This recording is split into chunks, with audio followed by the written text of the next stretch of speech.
Sodom and Gomorrah. God sends two angels disguised as men to investigate the wickedness of the city Sodom and Gomorrah. Abraham's nephew, Lot, welcomes the angels into his home. The men of the city, driven by their sinful desires, demand the visitors be handed over for immoral purposes. Realizing the gravity of the situation, the angels reveal their divine purpose to Lot and urge him to flee the city with his family. As dawn breaks, the angels lead Lot, his wife, and daughters out of Sodom, warning them not to look back. When Lot reaches a safe location by the next morning, God then rains down fire and brimstone upon the sinful cities, destroying them completely. Tragically, Lot's wife disobeys the warning and looks back, turning into a pillar of salt. Sodom and Gomorrah. You ever heard of Sodom and Gomorrah? Yeah, them two wild cities in the Bible that got straight up smoked by fire from heaven. Like God didn't even send an army. He dropped fire. So you know it was serious. But what did they do so bad? Why did God destroy them? Was it just one sin? Nah, man, it was a whole lifestyle of ignoring God and doing whatever felt good. Let me break down the 5 major sins they were into. Let's go. 1. Pride.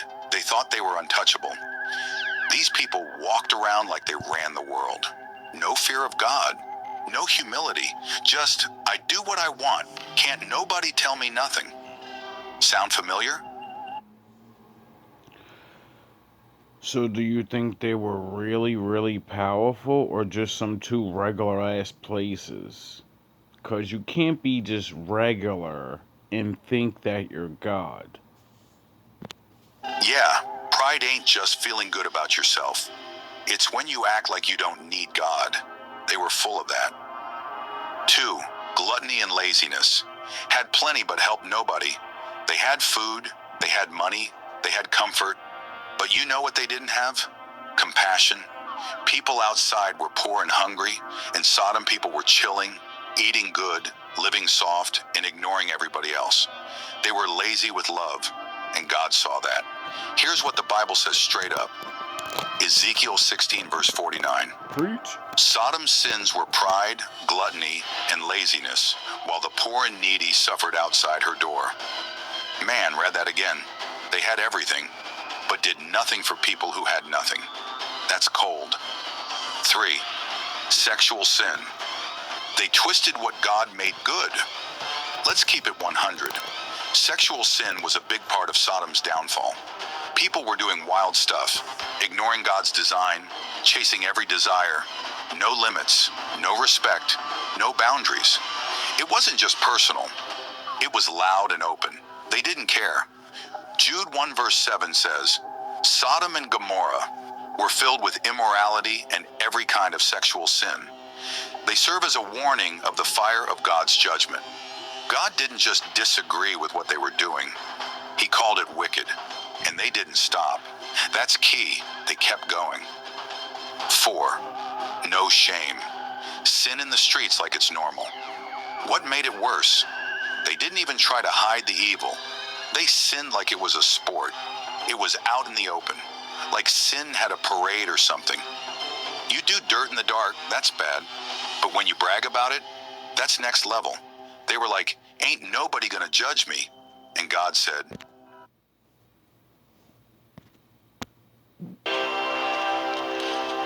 oh, you motherfuckers.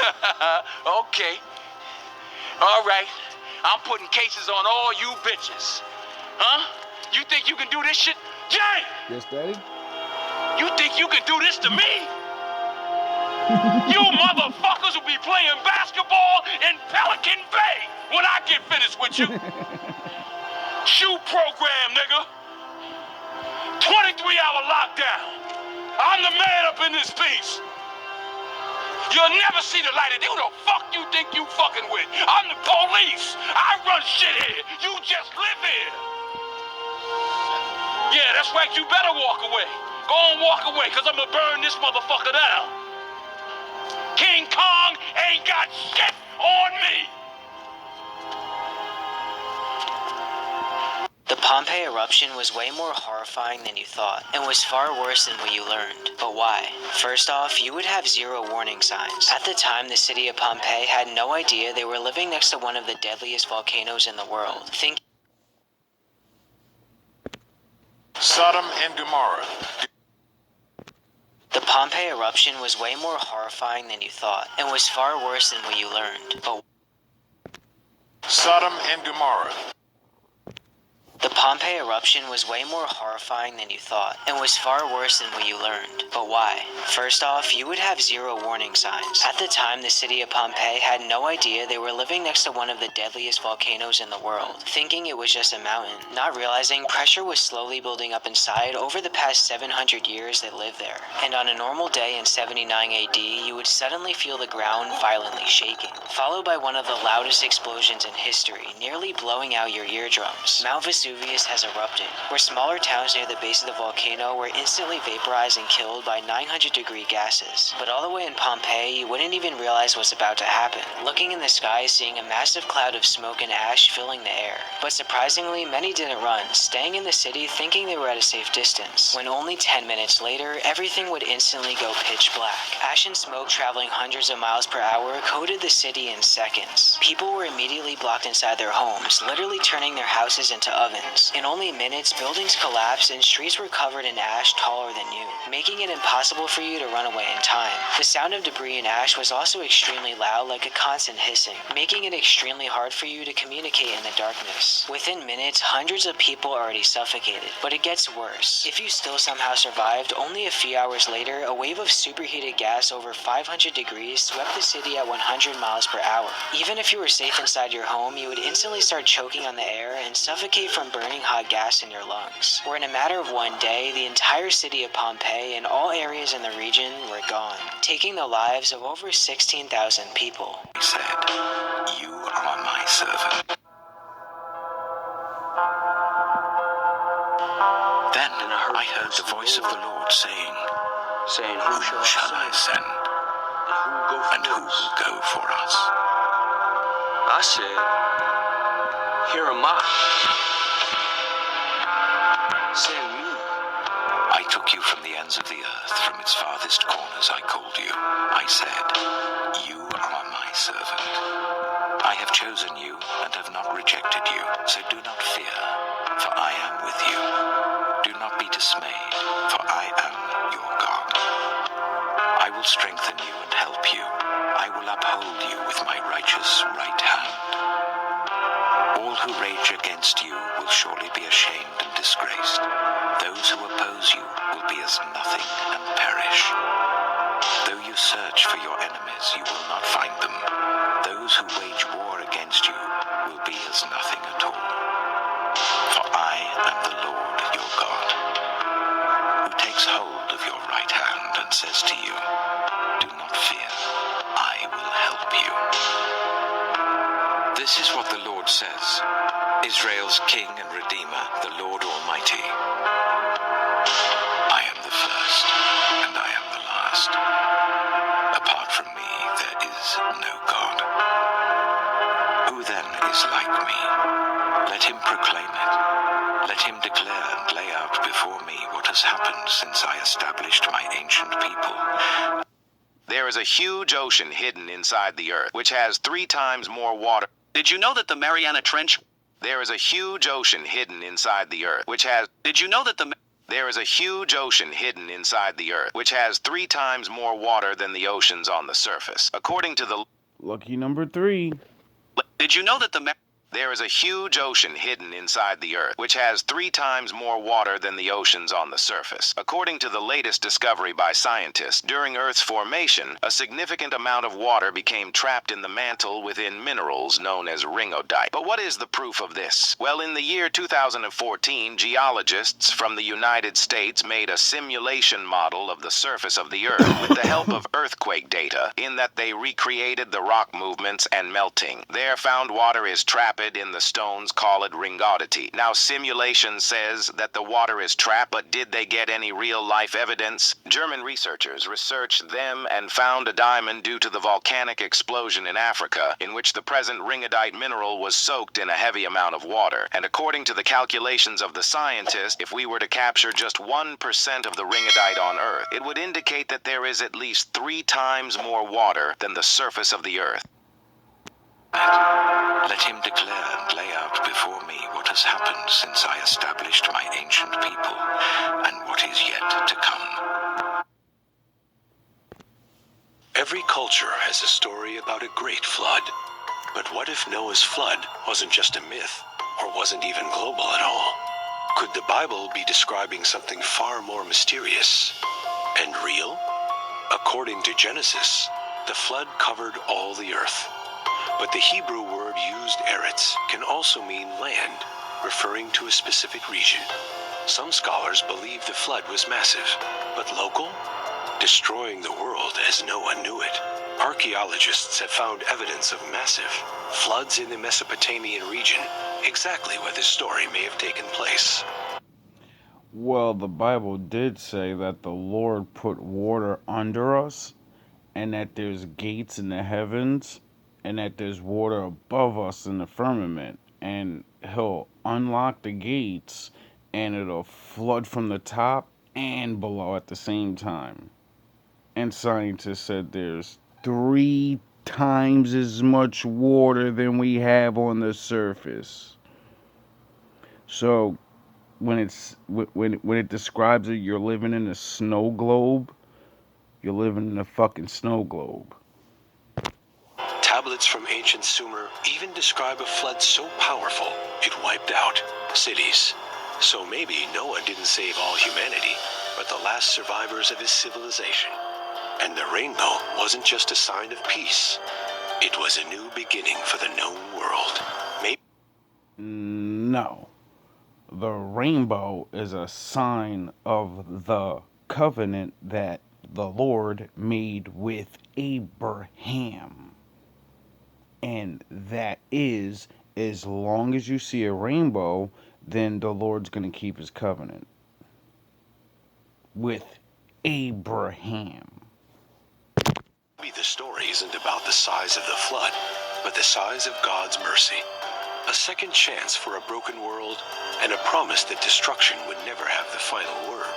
So, was the flood global or local? Maybe it doesn't matter, because its message still reaches every corner of the world. And what is yet to come. Yes, let them foretell what will come. Do not tremble, do not be afraid. Did I not proclaim this and foretell it long ago? You are my witnesses. Is there any God besides me? No, there is no other rock. I know not one. I will go before you and will level the mountains. I will break down gates of bronze and cut through bars of iron. Thank you, Daddy. I will give you hidden treasures, riches stored in secret places, so that you may know that I am the Lord, the God of Israel, who summons you by name. The looks. I am the Lord, and there is no other. Apart from me, there is no God. I will strengthen you, though you have not acknowledged me, so that from the rising of the sun to the place of its setting, people may know there is none besides me. I am the Lord. There is no other. I form the light and create darkness. I bring prosperity and create disaster. I, the Lord, do all these things. How does he stay so calm when the world's trying to break him? Because he already died in the fire they tried to burn him with. What's left is untouchable. He answers to God alone. That's why no one, not even kings, can make him kneel. I bow to no one but God. I've walked through fire, and I didn't flinch. I've stood in front of kings and killers, and I didn't blink. They tried to break me. They tried to twist me into something I'm not. They threw shame, guilt, fear, and doubt at me like stones.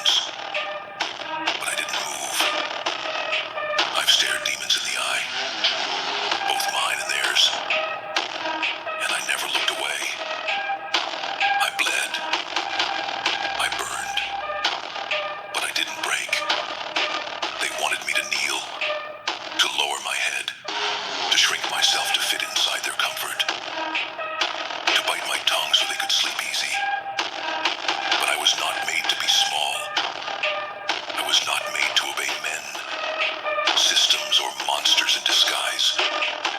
My spirit was forged in silence, pressure and betrayal. Every scar I carry is a vow. Every wound is a warning. I don't kneel. I don't bow. Not to them. Not to fear. Not to pride. I bow to no one but God.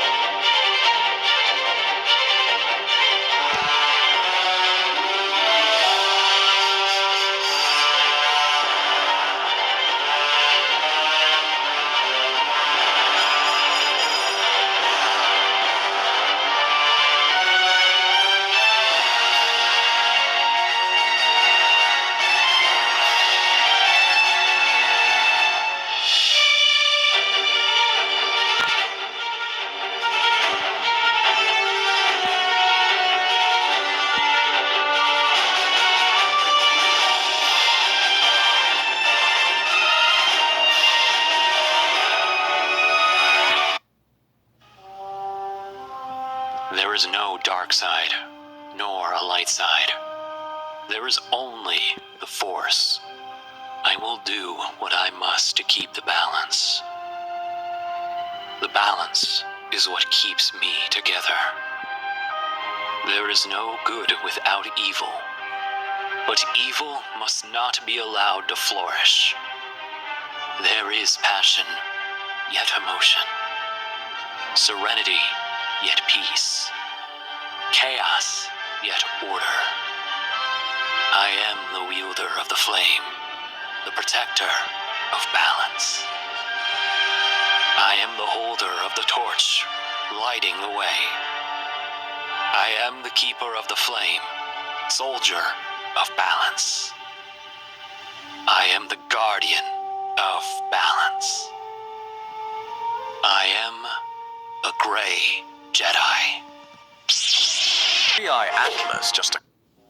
3i Atlas, the third confirmed interstellar object ever to enter our solar system.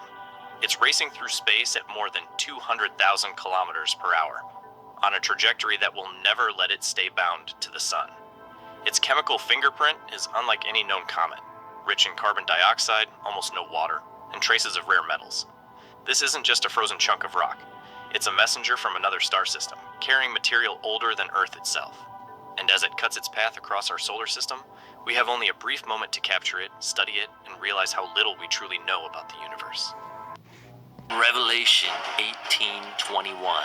And a mighty angel took up a stone like a great millstone and cast it into the sea, saying, for the future wrath of God upon these whom have hurt little ones. In Revelation 18:21, and a mighty angel took up a stone like a great millstone and cast it into the sea, saying, thus with violence shall that great city Babylon be thrown down, and shall be found no more at all. Understand it, it is here today, it will suffer wrath soon. Praise God.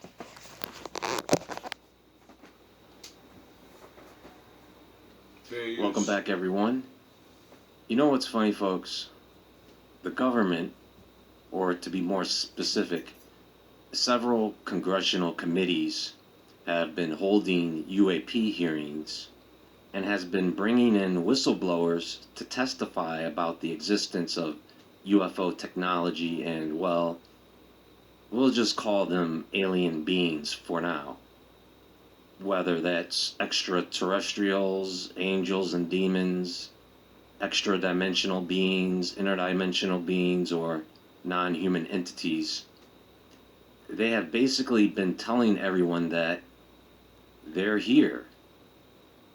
Now, I wouldn't say that nobody cares, but it seems that most people don't. You mean to tell me that the government has been acknowledging and revealing the existence of UFO technology that is beyond our comprehension and the possible existence of a non-human presence here in our waters and in our skies, and most people are walking around like, oh yeah, that's nice. You know, I could walk around telling people, hey, you know, the government revealed that aliens are here, right? And people would probably respond with, oh yeah, well, you know, it is what it is. Actually, I forgot all about that. That's probably what the response would be, or something like it, right? You know, I'm looking around on social media, and the number of views and attention this is getting is a shame.